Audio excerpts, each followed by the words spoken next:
Sidang sengketa informasi terkait ijazah Presiden ke-7 RI, Joko Widodo, kembali memanas di Komisi Informasi Pusat.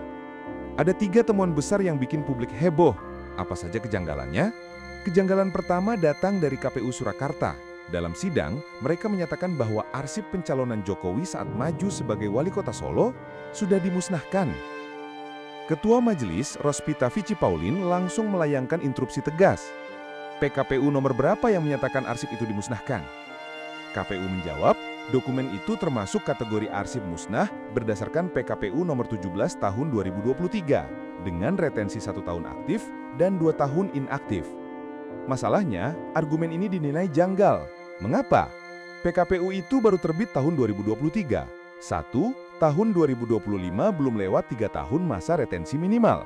2. Dokumen negara yang bisa jadi objek sengketa dimusnahkan hanya dalam 1 tahun.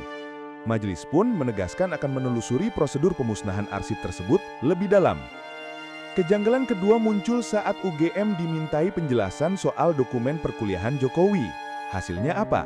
UGM menyatakan tidak memiliki KRS, laporan KKN, dan ijazah fisik yang pernah diserahkan ke Polda dalam kasus sebelumnya. Yang ada hanya salinan digital berupa hasil pemindaian. Ketua Majelis kembali mempertanyakan, apakah dokumen-dokumen akademik itu masih ada dalam penguasaan UGM?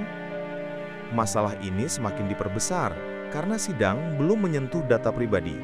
Artinya, yang ditanyakan hanya soal keberadaan arsip, bukan isi data sensitifnya.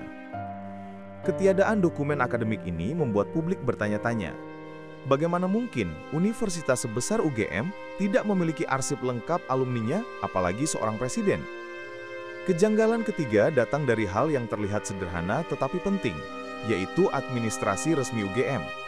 Majelis menemukan bahwa surat jawaban UGM kepada pemohon yang dikirim melalui email tidak memakai kop resmi, tidak ada tanda tangan, dan tidak jelas penanggung jawabnya.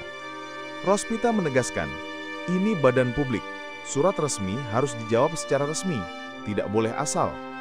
Menurut Majelis, pejabat pengelola informasi punya dasar hukum dan kewenangan berdasarkan SK Rektor, sehingga tidak ada alasan mengirim balasan informal seperti itu. Sidang hari itu ditutup tanpa jawaban yang memuaskan, baik soal pemusnahan arsip, hilangnya dokumen akademik maupun legalitas surat balasan UGM. KIP memastikan sidang akan berlanjut untuk menggali potensi pelanggaran prosedur dan tata kelola arsip. Kontroversi pun makin membesar, bukan hanya soal ijazah Jokowi, tetapi juga soal transparansi dan standar pengelolaan dokumen lembaga publik di Indonesia.